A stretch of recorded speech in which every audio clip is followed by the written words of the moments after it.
Kanya na dati mga di ba isa? Siyempre pag tatlong anak, kumbaga ma'am, Yun po, dito bali po sila tatlo kasi yung tinatanong niya yung may CR sa meron po. sa taas, sabi niya siguro yung isa siya. Gano'n siguro, tapos yung mga anak niya, gano'n, meron dito sa baba. Ito po nasiting naman. Yun yung Opo, sana po.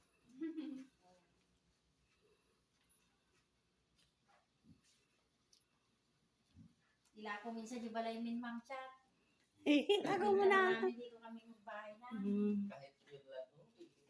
Oo, pwede na sa amin yun. Isa lang na anak namin ma'am. Ba natin doon? Ni ba ko yun? Ila ko yun. Nagsiseminar tayo. Nakikita namin. Wala ko tayo balay tanda. Wah, wala pwede nga.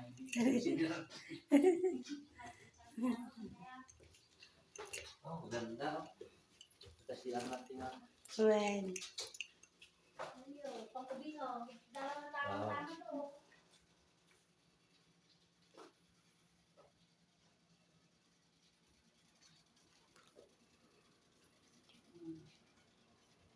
may kabinet na rin.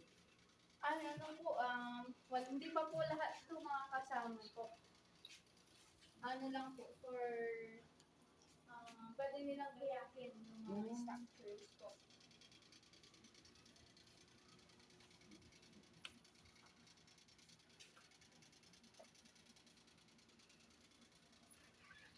Pwede pa yung lakihan yung kwan, yung kama niya. Possible pa po.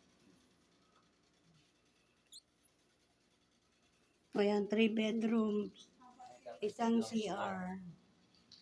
Yung ganda. Kung sakali po, kung nagustuhan po nila to, and sa Crescente po ipapatayo, dito po kasi yung